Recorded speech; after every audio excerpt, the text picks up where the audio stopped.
At it, you know, I really only achieve boredom when I'm forced to, when I have to, you know, drive somewhere far or take a shower, which sometimes I have to do.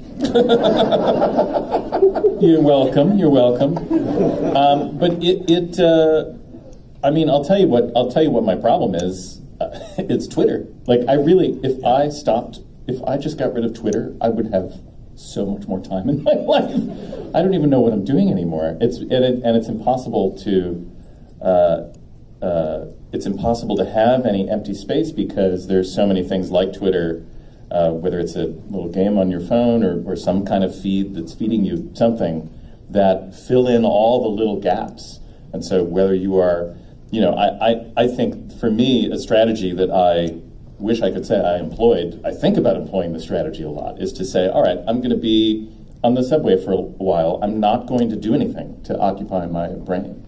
And to do that on purpose, I think can provide very fruitful moments of actual boredom and pause. But I don't manage to do it, so I don't know why I'm telling you about this. Though you do have a cruise where it's hard to oversell to people how nice it is. Like, no, you don't get it. Nobody's phone works. It's so nice.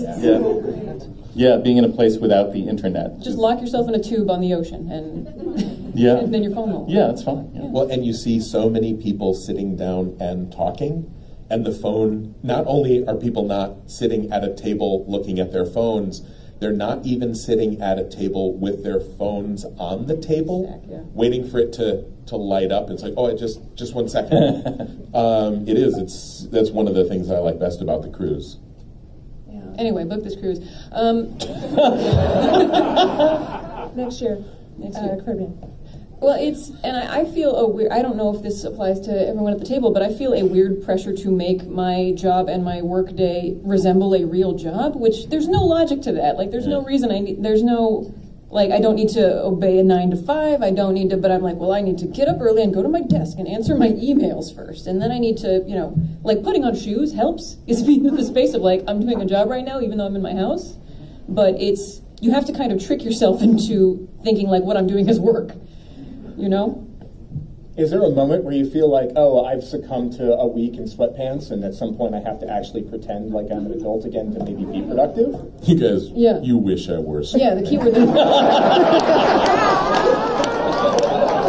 You wish it was a week. Just like naked murder hobo.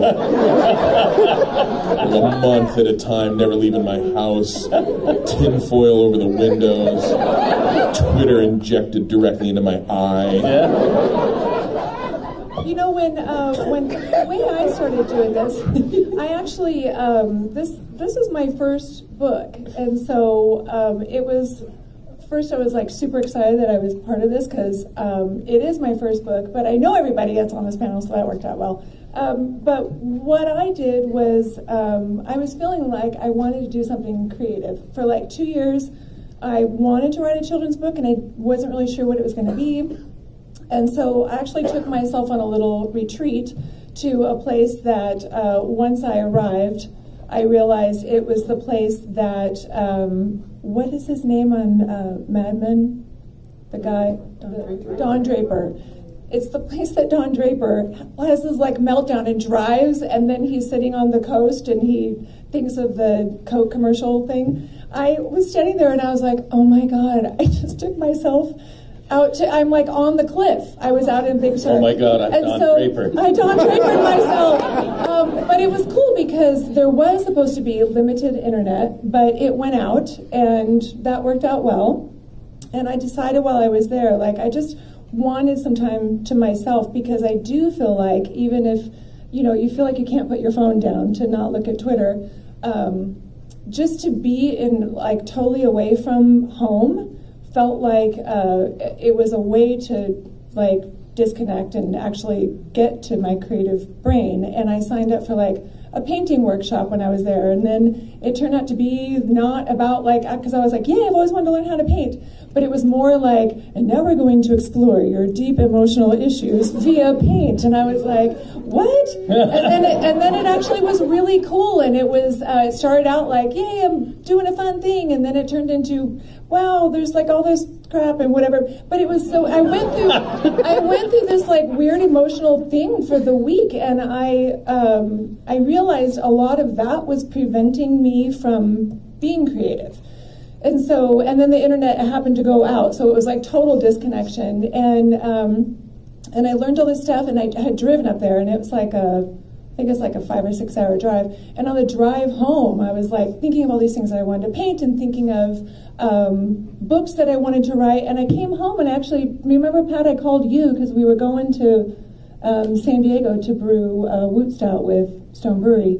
And I was like, I have this idea. And I just wanted like advice, and you were super helpful, and I told you about a story about 2 octopuses that I was going to write, and I didn't write that. I wrote a book called Pig and Pug, but that's my next one. But it was cool to like really have that disconnect from like society and life, even if you can just like go walk at a beach or go to a park or whatever. It was really helpful to have that part of my creative brain opened up. I think that there's a certain type of brain that is probably a little more statistically inclined to be squirrely. And in a certain environment, that squirreliness will sort of ground out in various ways. And without distraction, it will eventually ground out in some sort of creative behavior. Mm-hmm.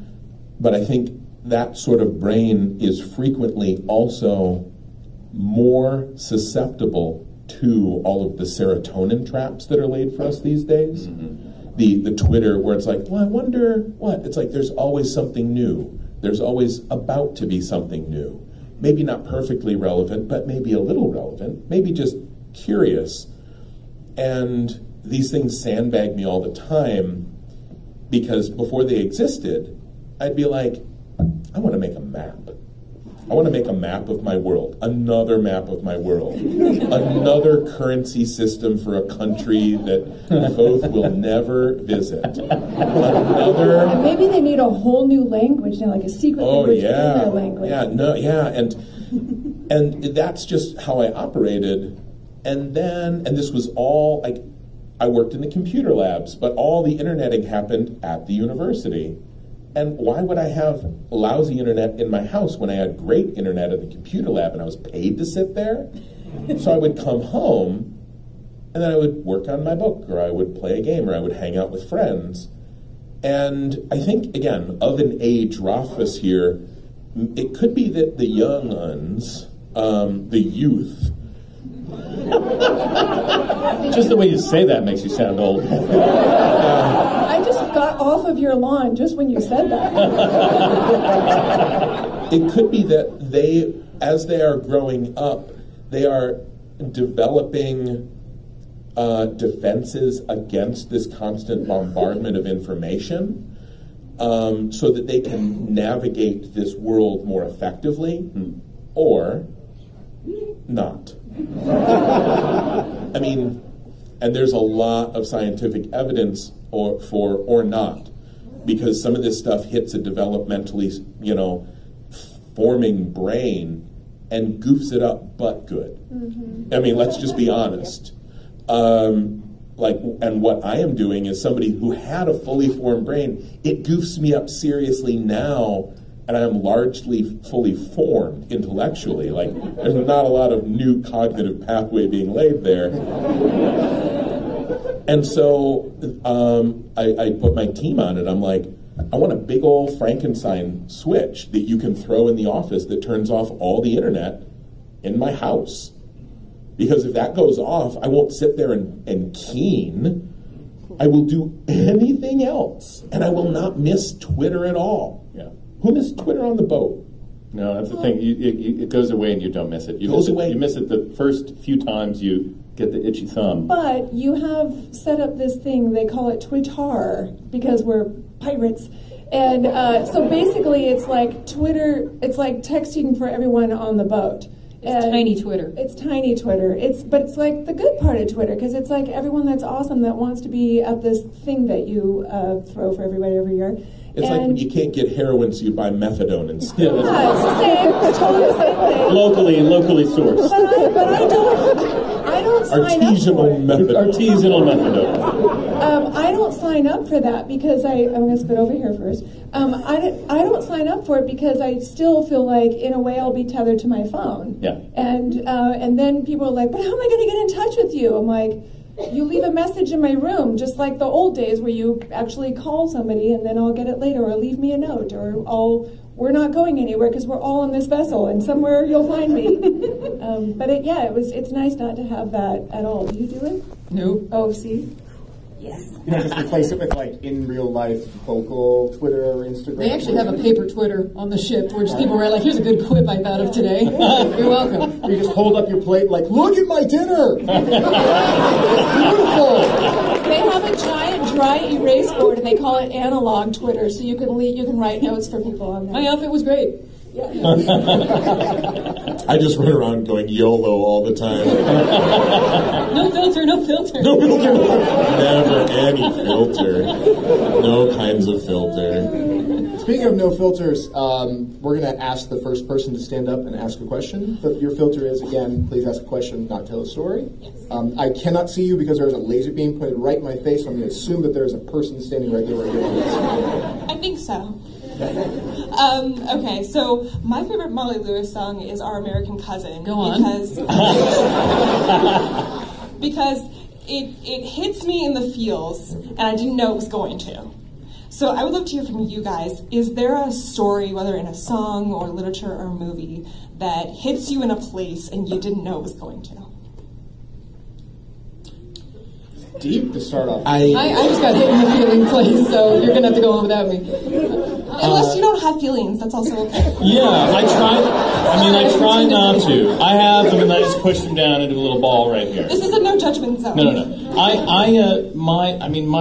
My sort of go-to for this, as a songwriter, I like when a song really grabs me in a way that's kind of a mystery that I want to solve. How did that song do that to me?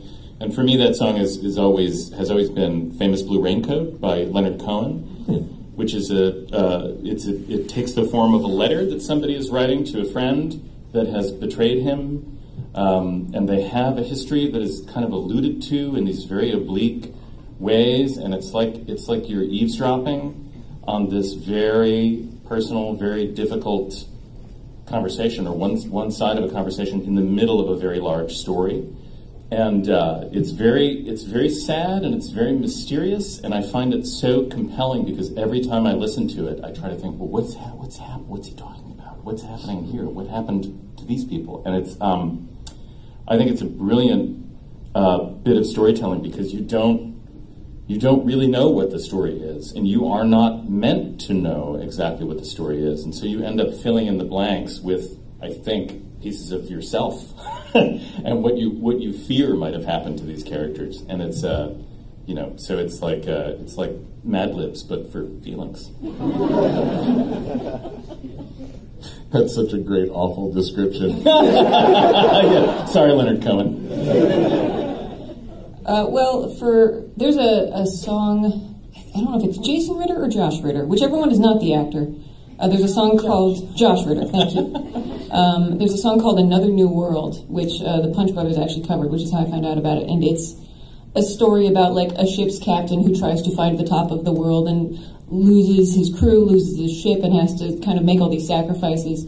And when you listen to it, it plays out like a movie in your head, and because you have to do so much like imaginative sort of lifting, it's like one of those songs where if it comes up in my shuffle, I just have to stop what I'm doing and just let the song finish, just out of respect, because it lays out this sort of story elements in just this, it's like pointillism. It's just these little details that kind of flesh out a whole sort of thing. So I really get swept up in that. It's more song, I don't know, because you're talking about songs, right? It could be song or literature. Story. Or a story that affects you in the feeling area. Oh, well, I don't know. I mean, I feel like for me, everything is, it's weird. Like, I I feel like I have like too much empathy, and like especially for animals. And so we were talking about like backstories. Like, do you guys follow the dodo on Twitter? Like their little videos of animals, and like I put their little backstory. And I've had rescue animals. My first one I got when I was 5.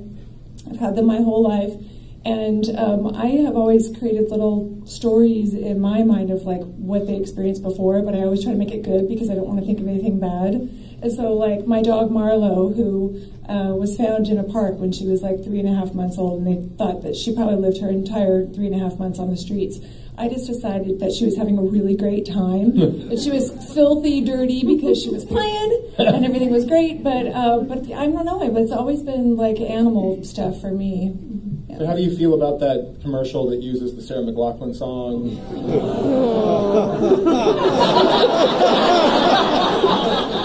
It's so terrible. I don't even know. I don't want to know about that. No, just pretend. It will melt your cold heart and then make you rage against the manipulation that happens in it. Yeah. Well, the thing is, like, Wait, what's really McLachlan? hard is there is a lot of terrible in the world, but there are people, like, I feel like I cannot handle it. I've had to say on Twitter, if you send me videos or photos of any kind of animal abuse, I'm immediately blocking you, because people, like, that kind of thing, that Sarah McLachlan video, it's like showing abuse, and it's horrible, and it happens, but you don't have to tug at the wallet by showing that kind of devastation. I've got 18 things written down here. My story thing that hits me in the feels is the big one is Cyrano de Bergerac, which is not a song. Not yet. Although the story itself had such a huge impact on my life that even like there's it just occurred to me, there's the Blues Traveler lead-in. Which I'm not going to sing right now, but even like a couple of lines about Cyrano de Bergerac like will make me weepy. I read Cyrano de Bergerac when I was maybe like 20 on this beautiful sunny summer afternoon, and I'm like, this is it. I have no idea how I even ended up with the book in my house, and the second half of it, the whole second half of the play, I was just weeping, and like trying to like keep my eyes clear so I could, make it through this. And I finished it, and I was like, right, okay, like now I got to move on with my life. So I went upstairs in my bedroom, and I stood there and I cried. And then I'm like, and I went down into the kitchen and I cried. And it was my whole day. And then the question I asked is like, why have I never read a fantasy novel that has done this to me? Because at that point in my life, I had read about 3,000 or 4,000 fantasy novels.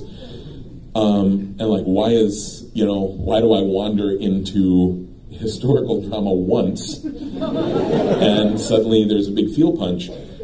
And I thought maybe someone might write a fantasy novel that deals with feelings and people instead of armies of orcs, and which nowadays is not kind of a novel thought, but back then it was. And I did intend that pun. Now, what I want to do briefly in the context of stories here, Jonathan brought up Mad Libs, and Molly brought up, I'm going to ask you to pronounce it. It's punctualism? Pointillism. It's that art style where it's just like ... Mm-hmm.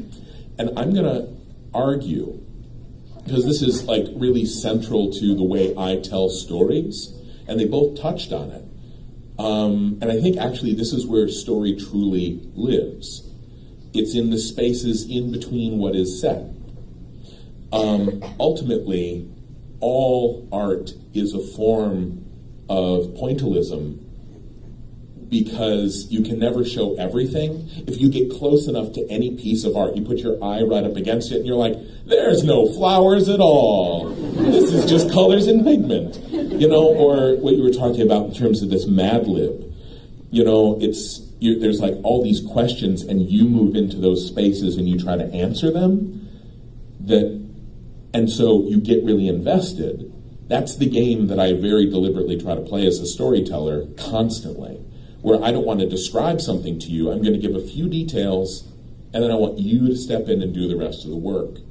The easiest maybe example of this is in the opening of one of my books. I once had a high schooler come up to me. He goes, "The fight scene in the opening of Name of the Wind is the best. It's like he's so badass, and he does this, and he attacks the Scrael, and I'm like, that's. I'm so glad you like that. I didn't write that scene. I set it up, and then I broke the scene, and then I came back after it, and I did it good because, like, you did this awesome, badass Matrix Kung Fu thing in your head. And that's like, I build all of everything that I write like that. Every piece of description, every piece of action, I want to give you just enough so that you come in and do the rest. Not just because I'm lazy, but because if I describe a character that I want you to see as beautiful in exacting detail, I might get across my image, but truthfully, y'all think something is, different things are beautiful. So I say beautiful, I give you a few pieces, and if I do it right, and they're the right pieces, you come in, and what you make is so much more beautiful to you than anything I could do were I to take 10 pages. It's hard. It's hard to write or create implicitly as opposed to explicitly. But it's those spaces in between that I think really get people in the feels. I hope you guys took notes on that, because that was like a master course. Thank you. Yeah. Thank you for your question. Yeah, next up. Good afternoon. A question for all of you, particularly Patrick Rothfuss. Oh. How do you come up with the names for your characters, whether they be newly invented like Kvoth or already extant names? I doodled Kvoth on my calculus notebook in high school. Oh, whoa, really? Yeah. Wow. I was seeing what letters I could make without moving my elbow.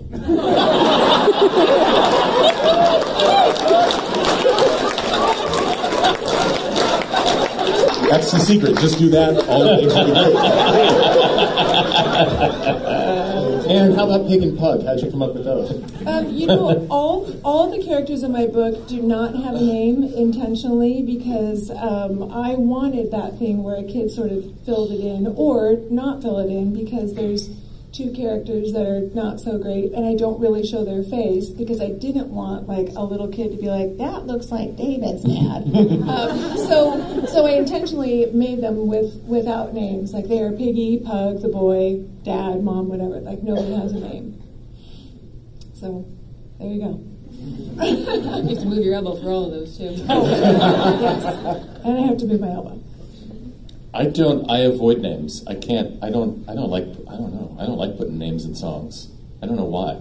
I'm just realizing that. But I try to keep it general. I think because it's like, well, first of all, I'm not going to make up some crazy kooky name like Quoth. But I feel like every time you think of a name and that name has certain associations for you, and I feel like it's too specific to ever name a character and characters don't often introduce themselves in songs unless it's like a musical, right? Or like, hello, my name is Jonathan and I'm here to say, like that. Hello, Dolly. Hello, Dolly. My name is Alexander Hamilton. Yeah. Just we were Springfield, yeah. I made up the name Rick Springfield. All right, thank you. We'll do next one. I will say, in terms of practical advice, as opposed to the elbow thing, don't do if you're writing fantasy stuff, don't do a keyboard mash. Grigner, that's a total. Oh, now they know they're reading a fantasy novel. My main character's name is Grigner with an apostrophe, so it's extra fantasy. If you look at most of the character names in my books, it's like there's Willem and Simon, and their names are really close to William and Simon.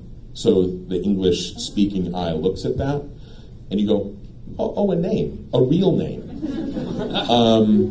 And you can kind of piece together pretty easily how to pronounce it, and it's very effortless. I strive for recognition and effortlessness, but also something a little different. Just a little different is all you need to avoid that, like that over specificity. Right. It's like, well, Jason stole my girlfriend, now I hate your song. Jesse's girl. When something done. Yeah. When something done. When is something done? Great, thank you.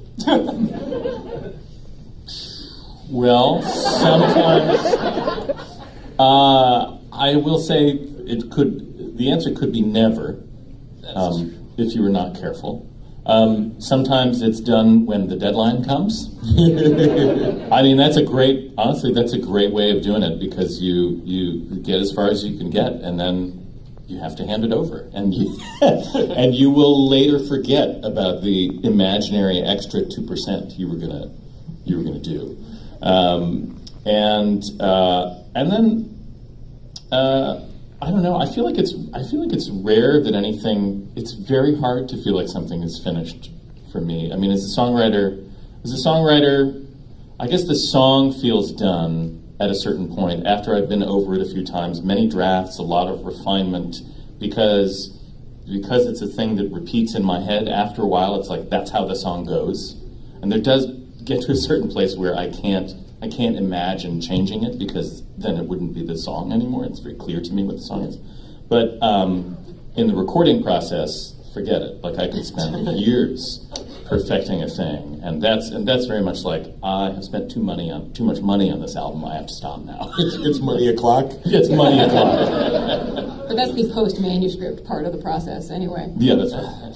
Although, like, I really like that division for you, because I was just talking to somebody about, actually was over at Wizards talking about with people who effectively were project finishers, because it takes a bunch of people to put this together, but then somebody has to have sort of creative oversight and control at the end. I gotta give me some of those. Me too. But, and like the truth is, like, getting 85% of any creative work done is real easy. And then like that extra 10% takes twice as long as that. And then every percentage point past that takes twice again as long.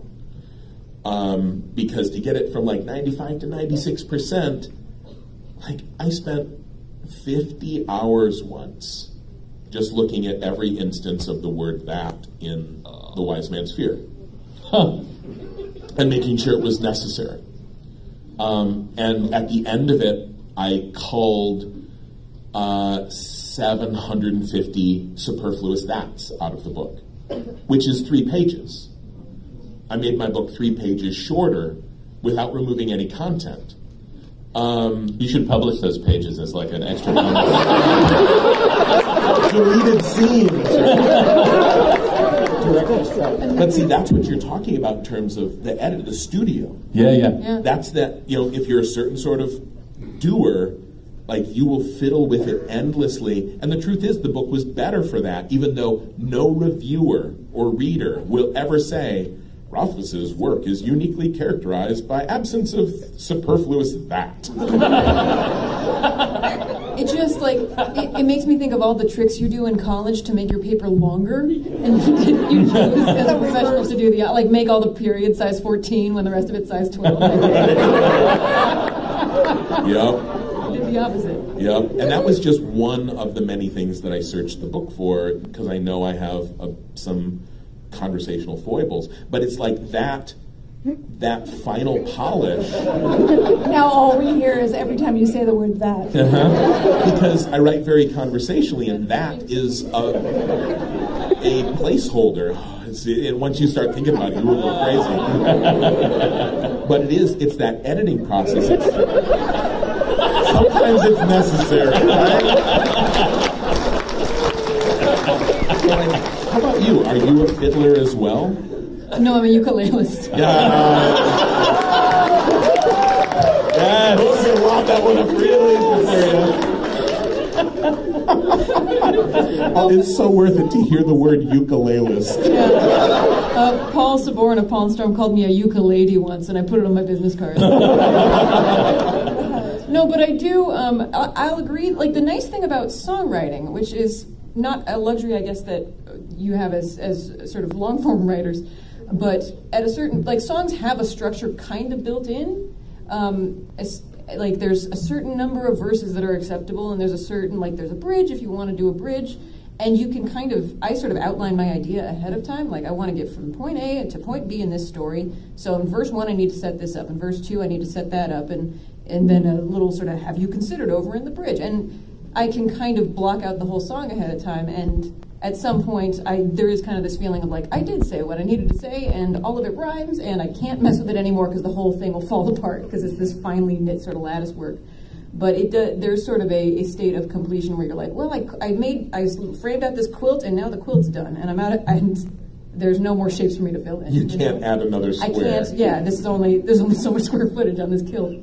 Giant quilt, square footage. What the heck? I don't know. Metaphors. I'm good at This sounds like the EDM remix, right? Right.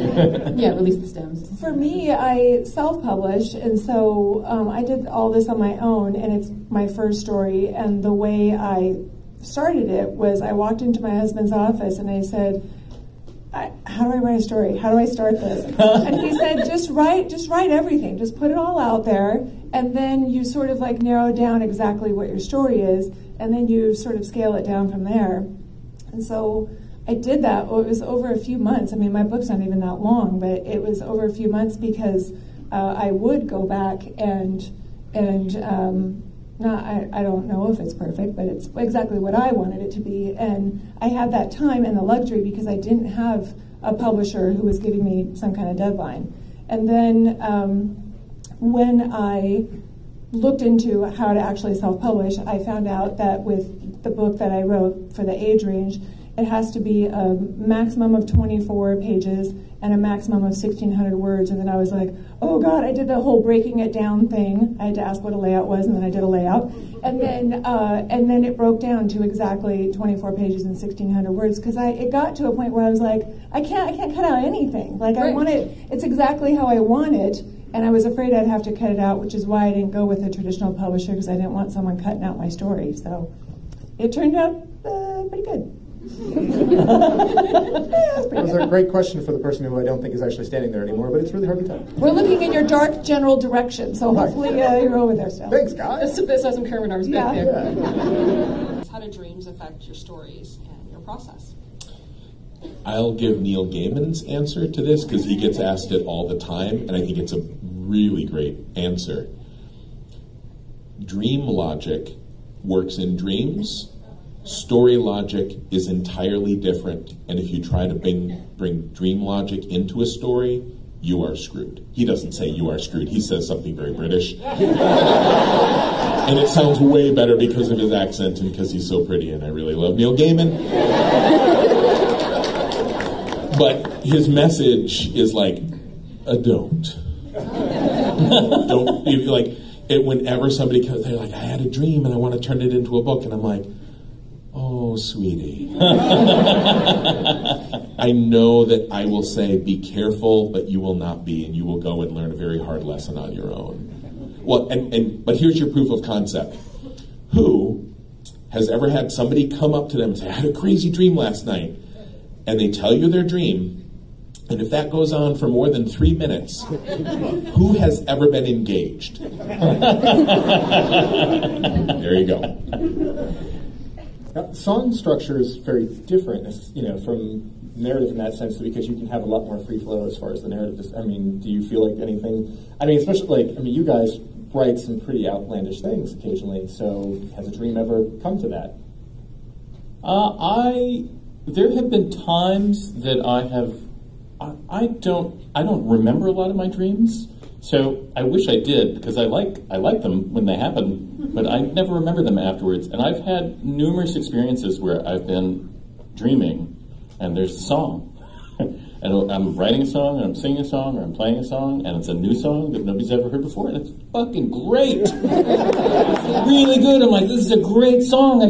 I'm so glad this song is here. And then I wake up, and it's like, it's totally gone. So I have no way of knowing if there actually is a song at all, if it's good or what, but that does happen to me sometimes. And as far as images and subject matter, I don't think anything has come up before, but I know that sometimes, I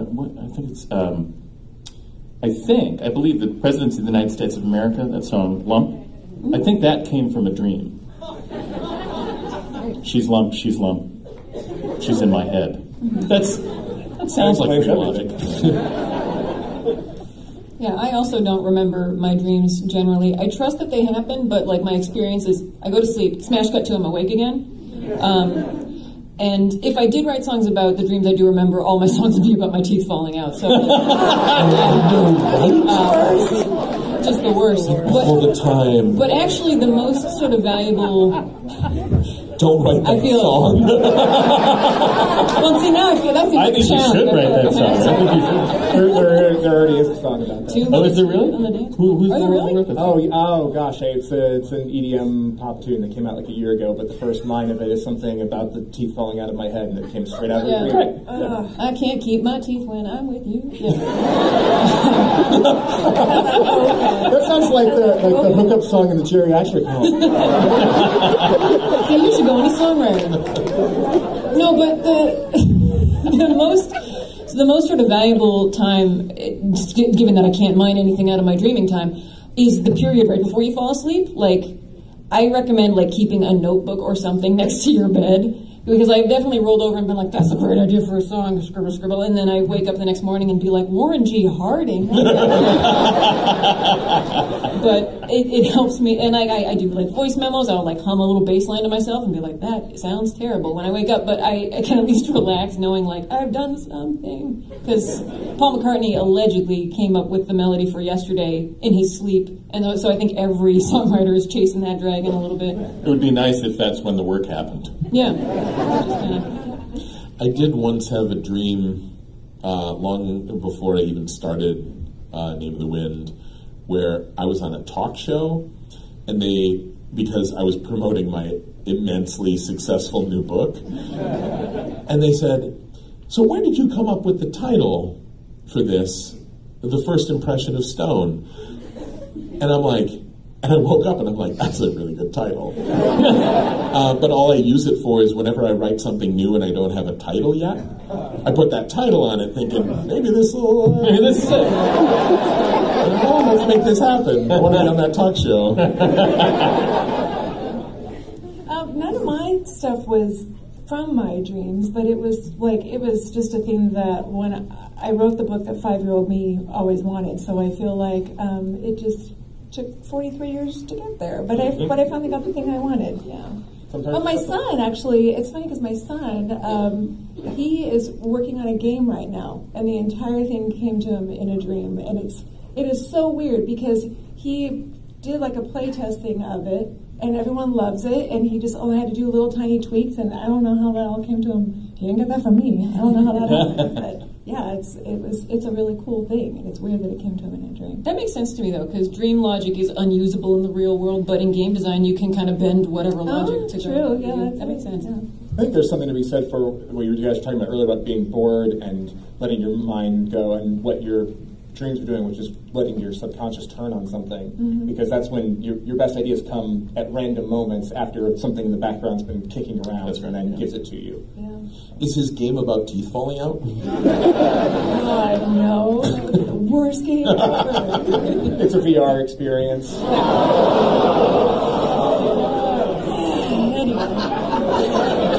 You're welcome. Thank you very much. Next up. You just appeared like you were in a hole in the ground.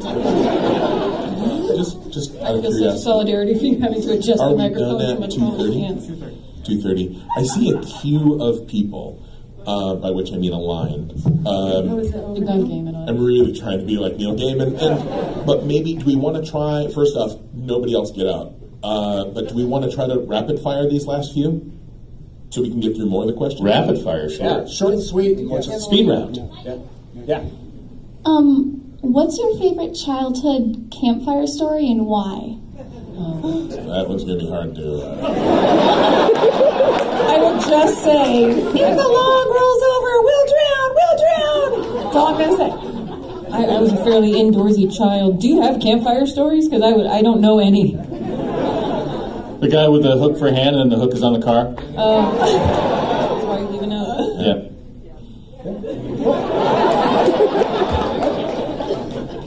Hi, how do you incorporate character development into a setting? So how can you set up a setting for an unfinished character to develop within it? All right, 10 words or less. Lightning round.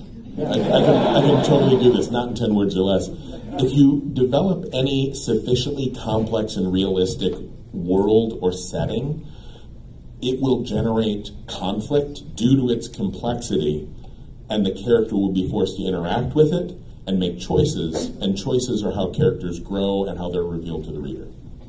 Oh! This is a living! This has been Patrick Rothfuss Takes You to School. How do you keep creating when you experience crippling self-doubt? How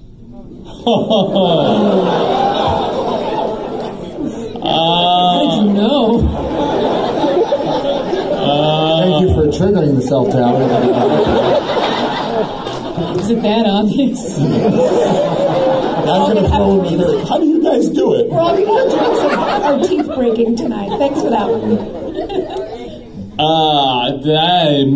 I wish I knew. It's hard. It's very hard. Sneak attack. All I can think to say is sneak attack. Don't work on it. Work on something else. Work on something dumb. Work on something that doesn't feel like it's an important idea. Work on something that's not connected to you. Work on something that you have no skill in, so that you're not expected to be good at it. And then if you sort of do enough offshoots, something will happen and you will find yourself creating a thing before you have had an opportunity to doubt yourself. That's the only trick I got. Yeah, I recently, when I did that Me Retreat thing, I did actually kind of pick up painting a little bit, and it's cool because I don't know what I'm doing, but it doesn't matter because I'm doing it for me, and it is like my brain shuts off and I will sit there for hours, like painting a little thing, and it's cool because then later it does sort of open your brain to other stuff when you are shut off and just looking at a thing. Yeah. Find the flow in some other place that's not so dangerous. That's not Twitter. Not Twitter. Not Twitter, yeah.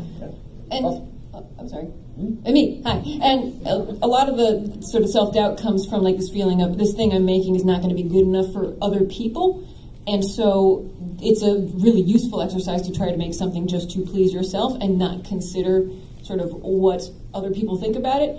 And there's also, you don't have to feel a pressure to make things for other people, and you also don't have to feel a pressure to make things, period. Like, going back to my excellent bingo hopper metaphor earlier, you can just take time to yourself to just kind of give your brain a good diet of stuff, like catch up on the shows you've been meaning to catch up on, like stop putting off like, oh, this book series I've been meaning to read, or this place I've been meaning to visit, or whatever. And at some point you will maybe see like, there's not a story out there about pigs and pugs, and someone needs to write it, and it might as well be me, but like, don't kind of force yourself into making a thing because you feel like you need to, or because you feel like you'd be useless if you weren't making the thing and, you know, singing your big song. And sort of, I know like self-doubt, like the awkward phrase is that there is self, but you have to kind of, the doubt comes from other people and your perception of what other people are going to do with your thing. So don't screw them. Punch in the microphone. To touch on that a little bit, at some point somebody said should in this conversation, and as somebody who's going through a lot of therapy, there's very the English language. Yeah. Like, I hate that word. You might be perceiving something as self-doubt when it's actually a different cognitive mechanism that's happening. It's my therapist, who is a cognitive behavioral therapist, which, you know, good science, folks. It's not all bullshit. But, you know, I went into one of my first sessions, and he says, it seems like you're talking a lot about what you have to do and what you need to do and what you should do. And this is actually the example he said. He goes, can you say 2 sentences for me? Can you say, I want to work on my book. I need to work on my book.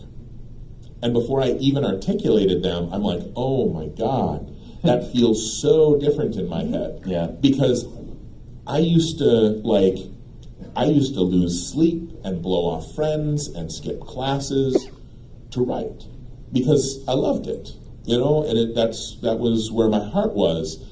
And then a phone rang. And then it became my job, and a job is something that you need to do, and you have to do, and you should do. And if a bunch of people want this from you, then you should and you must. And it does a number on your head. It's really bad for your head. And actually, here's the great term that will help you carry this away. He said, colloquially, this is referred to, or somebody referred to it as masturbating. So now you can't forget it. Where it's like, I must. And it's really unhealthy for your head. Whereas if you're like, what do I want to do? You know, and sometimes it's, maybe I don't want to do this thing that I'm really doubtful of. You go somewhere else. That's why I'm taking a crack at writing a comic now, which I cannot go into any more detail on. But I did it, and I'm like, oh, this is super easy because I'm excited about it. Yeah. And once my engine is idling high again, that's gonna come into my novel writing. So. Yeah, I like what Molly said about doing the thing for you, not for others, because that's the whole reason why I wrote the book that I did. And someone asked me about that, and I was like, well, I wrote the book, I mean, like, you guys can have the book if you want, but, like, I wrote it for me. But then, like, because I did this whole thing on my own, and the people that like it will find it. You don't have to do a thing for others, unless you're contractually obligated, in which case you have to do it. I mean, something like that, if you just want to do a creative thing, you do it for you, and the people that like it will find it. All right, we have time for one more. So all the pressure is on you. This better be good. You must do. Really quick, I just want to say, as a behaviorist, I like your plug for cognitive behavior therapy. Other types of therapy are bullshit. So my question is mostly for Mr. Rothfuss. Your writing is so beautiful, and it sounds like poetry when you read it out loud or when you read it in your head. And I just want to know how to get better at that. How do you get better at the craft of putting words together? How do we be Patrick Rothfuss? How do we rip off your thing? Write a real shitty high school novel. Realize it's real shitty. Have a hissy fit and quit writing prose for 3 years and instead write poetry. A certain type of poetry that really values language and really fall in love with how words fit together and then go down that rabbit hole real bad. And then read Cyrano de Bergerac and decide to write a fantasy novel.